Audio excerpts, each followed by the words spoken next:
ஞானானந்தமயம் தெய்வம் நிர்மலஸ்படிகாகிருதிம் ஆதாரம் சர்வ வித்யாநாமயகிரியும் பாஸ்மகே. நமஸ்காரம். நேயர்கள் அனைவருக்கும் ஆஸ்ட்ரோ கேஎஸ் ஐயங்காரின் பணிவான நமஸ்காரங்கள். வார பலன் 25/12/2023 31/12/2023 வரை உண்டான வாரத்திற்கு ஒரு ராசிக்கும் என்ன பலன் அப்படின்றத பார்ப்போம். முதல்ல இந்த வாரத்தினுடைய கோல்சாரம் எப்படி இருக்குன்றதை பார்ப்போம். அதற்கு பிறகு இந்த வாரத்தில் வரும் விசேஷ நாட்கள் என்ன அப்படின்றதையும் பார்த்துட்டு இந்த வாரத்தில் எந்தெந்த ராசிக்காரர்களுக்கு சந்திராஷ்டமம் இருக்குது அப்படின்றதையும் பார்க்கலாம். அதற்குண்டான எளிய பரிகாரத்தையும் பார்க்கலாம். இந்த வாரத்தினுடைய கோல்சாரம் என்ன அப்படின்னா, காலபுருஷ தத்துவத்தின் முதல் ராசியான மேஷ ராசியில் குரு பகவான், 6ஆம் இடம்னு சொல்லக்கூட கன்னியில் கேது பகவான், சுக்கிர பகவான் விருச்சிகத்துக்கு 8ஆம் இடத்துக்கு வந்துடுறார். அதற்கு பிறகு செவ்வாய், புதன் மற்றும் சூரியன் 3 கிரகங்களும் இந்த வாரத்தில் தனுசுல இருக்கா. சனி பகவான் ஏற்கனவே மாறிட்டார். இந்த வாரத்தில் கும்பத்தில் சனி பகவானும், ராகு பகவான் மீனத்திலையும் இருக்கா. இந்த வாரத்தில் பார்த்தாலேனால் சந்திர பகவான் ரோகிணி நட்சத்திரத்திலிருந்து மக நட்சத்திரம் வரலும் போகிறார்.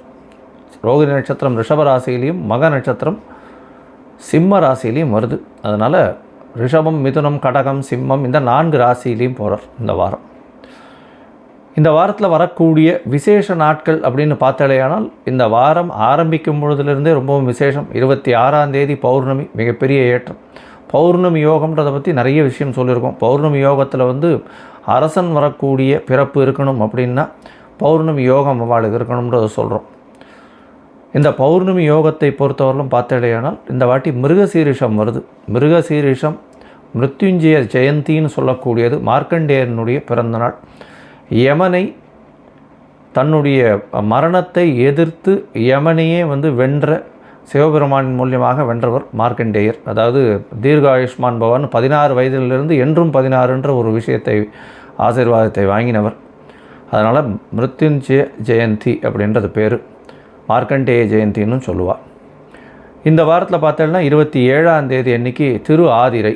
ஆதிரை நட்சத்திரம் சிவபெருமானுக்கு பெரிய விசேஷம். சிதம்பரத்தில் பெரிய ஏற்றம். திருவாதிரைக்கு பார்த்தாலேயானால் பொதுவாகவே திருவாதிரை இந்த பெண்கள் எல்லாமே, கன்னி பெண்களாக இருக்கட்டும், சுமங்களாக இருக்கட்டும், அவெல்லாம் விரதம் இருப்பாள். தன்னுடைய கணவனுக்கு நல்ல ஒரு ஏற்றம் கிடைக்க வேணும் அப்படின்றதுக்காக திருவாதிரைக்கு முன்னாடி 9 நாளிலிருந்தே திருவம்பாவை சொல்ல ஆரம்பிச்சிருவாள். திருவாதிரை ஃபுல்லாக பட்னி இருந்து சிவபெருமானை வழிபட்டு திருவாதிரை களி மட்டும் செஞ்சு அதை மட்டும் உட்கொள்வார்கள். இது திருவாதிரையினுடைய பெரிய விசேஷம். இது ஆருத்ரா தரிசனம் அப்படின்றது பெரிய ஏற்றமான காலம் இந்த வாரத்தில் வருது. இந்த திருவாதிரையில் பார்த்தாலேயானால் சிவபெருமானுக்கு ஏற்ற நாள் அப்படின்றதையும் சொல்லியிருக்கோம். எல்லா விதமான சௌக்கியங்களுக்கும் இந்த வேண்டிண்டு இந்த திருவாதிரையில் அவள் இருக்கிற பட்சத்தில் அவளுக்கு அந்த ஏற்றங்கள் கிடைக்கும். திருமணம் ஆகாதவர்களுக்கு திருமணம் ஆகக்கூடிய பாக்கியம், அதற்கு பிறகு குழந்தை பேர் ஏற்படக்கூடிய பாக்கியமும், நல்ல தொழில் அமையக்கூடிய பாக்கியமும் அவர்களுக்கு உண்டாகும். இந்த வாரத்தில் சதுர்த்தி வருது, 4ஆம் நாள். அதாவது சங்கடஹர சதுர்த்தி. பௌர்ணமியிலிருந்து கிருஷ்ணபக்ஷ சதுர்த்தின்னு சொல்லக்கூடிய 4ஆம் நாள் வருது. அது இந்த வாரம் 30ஆம் தேதி அன்றைக்கி சங்கடஹர சதுர்த்தி. இதுவும் ரொம்ப பெரிய விசேஷம். எந்த ஒரு பிரச்சனைகள் இருந்தாலும் சங்கடஹர அப்படின்னா சங்கடங்களை போக்கக்கூடிய சதுர்த்தி. விநாயகரை போய் ஒரு 9 தரம் சுற்றிட்டு ஒரு தேங்காயை உடைச்சிட்டு 9 தரம் தோப்பு கரணம் போட்டுட்டு வர்றது பெரிய ஏற்றம். சங்கடஹர சதுர்த்திக்கு நிறைய பேர் விரதம் இருப்பாள்.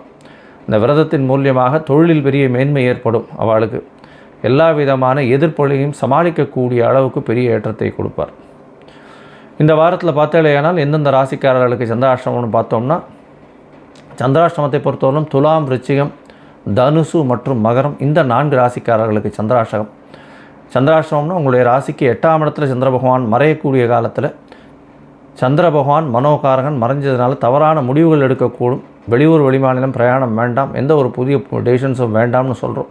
ஒருவேளை பண்ண வேண்டி இருந்ததே ஆனால் கட்டாயத்தில் இருந்தீர்கள், நீங்கள் வெளியூர் போக வேண்டி இருந்தது அப்படின்னா சந்திர பகவானுக்கு உண்டான எளிய பரிகாரமான அல்லி மலர் அருகில் இருக்கக்கூடிய சிவன் கோவிலில் கொடுத்துட்டு போங்க. நல்ல ஒரு ஏற்றம் வரும். சந்திராஷ்டமத்தின் தாக்கம் குறையும். சரி, என்னுடைய மொபைல் நம்பர் ஸ்க்ராலிங்கில் போயின்னு இருக்கும். உங்களுக்கு அஸ்ட்ராலாஜிக்கல் கன்சல்ட் தேவைப்பட்டதுன்னா உங்களுடைய date, time, place of birth எனக்கு இது பண்ணுங்க, எனக்கு ஃபோன் பண்ணுங்க, அப்பாயின்மெண்ட்டு கொடுக்குறேன். உங்களுக்கு உண்டான date, time, birth, place of birth இது எல்லாத்தையும் வந்து பார்த்துட்டு, டைம் கரெக்ஷன்ஸ் இருக்கான்னு பார்த்துட்டு, சந்தி இருக்கான்னு பார்த்துட்டு, அதற்கு ஏற்றாறமால உங்களுடைய தசாபுக்தி, அந்தரம், சூக்ஷ்மம் எப்படி இருக்குன்றதையும் பார்த்து, இன்றைய காலகட்டத்தில் உங்களுடைய கோல்சாரம் எப்படி இருக்குன்றதையும் பார்த்து, உங்களுக்கு உண்டான எளிய பரிகாரம், உங்களுடைய பிரச்சனைகள் என்ன அப்படின்றத அசஸ் பண்ணி சொல்கிறேன். இப்போது ஒரு ராசியாக 25/12/2023 31/12/2023 வரை உண்டான வாரத்திற்கு மேஷம் முதல் மீனம் வரை எப்படி இருக்குன்றதை பார்க்கலாம். தனுசு, மூலம், பூராடம், உத்திராடம் இந்த 3 நட்சத்திரம் 9 பாதங்களை கொண்ட ராசி. ராசியின் அதிபதி அப்படின்னு சொல்லக்கூடியவர் வந்து குரு பகவான். ராசிக்கு 5ஆம் இடத்துல இருக்கார். உங்களுக்கு 7.5 சனி முடிஞ்சு 3ஆம் இடத்தில் சனி பகவான் முயற்சி ஸ்தானத்தில் போயிருக்கார். பெரிய ஏற்றம். முயற்சிகளில் சிறு சிறு தடங்கள் கொடுத்தாலும் நிச்சயமாக வெற்றி பெறக்கூடிய வாய்ப்புகள் உண்டு. ஏன்னா 3ஆம் இடத்தில் சனி பகவான் முடிசூடாமன்னு சொல்லுவாள். எப்போதுமே வந்து 3, 6, 11 சனி பகவான் என்றால் பெரிய ஏற்றம். அதுவும் தனுசு ராசிக்காரர்களுக்கெல்லாம் இப்போத்திலிருந்து ஒரு ஏற்றமான காலகட்டங்கள் ஆரம்பமாயிடும். இந்த வாரம் பார்த்தேனால் உங்களுடைய ராசியிலேயே வந்து சூரியன், புதன் மற்றும் செவ்வாய் 3 கிரகங்கள் இருக்குது.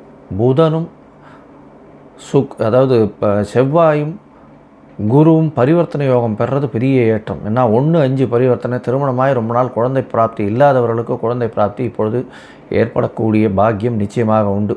உங்களுடைய ராசிக்கு பார்த்தோம்னா 4ஆம் இடத்தில் இருக்கக்கூடிய ராகு சிறு சிறு கஷ்டங்களை கொடுப்பார். உடல்நலத்தில் சற்று பின்னடைவை கொடுப்பார். இருந்தாலும் பிரச்சனைகள் அதிகமாக இருக்கக்கூடிய வாய்ப்புகள் இல்லை. 10ஆம் இடத்தில் இருக்கக்கூடிய கேது மிகப்பெரிய தொழில் லாபத்தை கொடுக்கக்கூடிய காலகட்டம். உங்களுடைய ராசிக்கு பார்த்தோம்னா சுக்கிர பகவான் 11ஆம் இடத்துல இருக்கிறது பெரிய விசேஷம்.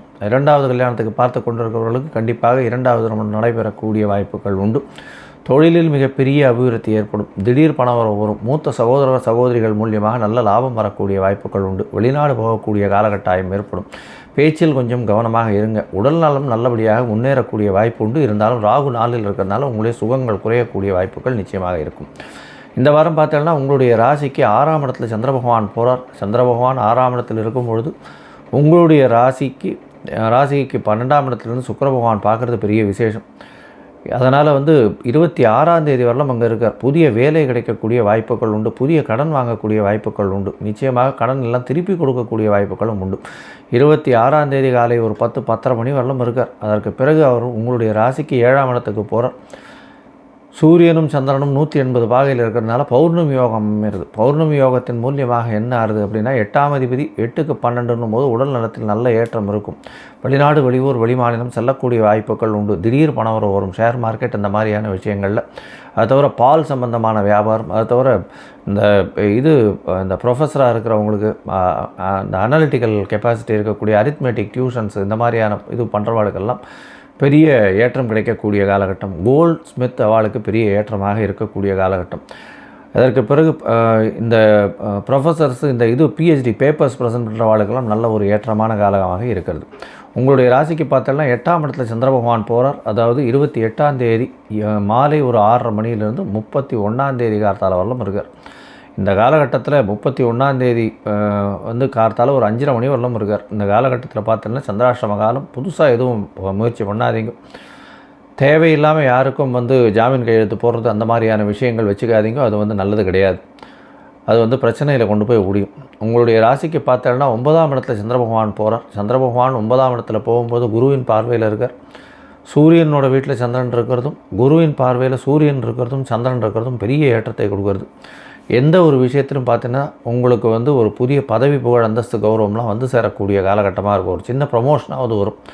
வேலையில் வந்து பெரிய ஏற்றம் கிடைக்கும். தொழிலில் பெரிய ஏற்றம் கிடைக்கும். கணவன் மனைவிக்குள்ளே நல்ல ஒரு அபிவிருத்தி, நல்ல ஒரு அண்டர்ஸ்டாண்டிங் இருக்கும். நீங்கள் வந்து இந்த வாரத்தில் கண்டிப்பாக சுசீந்திரம் கோவிலுக்கு போய்ட்டு வாங்க. ஆஞ்சநேயர் போய் சேவிச்சுட்டு வாங்க. நல்ல ஒரு ஏற்றமும் மாற்றமும் உங்களுடைய வாழ்வில் கண்டிப்பாக வந்தே தீரும். லோகா சமஸ்தா சுகினோ பவந்து. நன்றி, நமஸ்காரம். Astro KS Iyengar YouTube channel பார்த்தமைக்கு நன்றிகள். மேலும் இது போன்ற ஆன்மீக ஜோதிஷ தகவல்கள் உங்களை வந்து அடைய astro KS Iyengar YouTube channel subscribe செய்யவும், பெல் ஐக்கானை மறக்காமல் அழுத்தவும். நன்றி, வணக்கம்.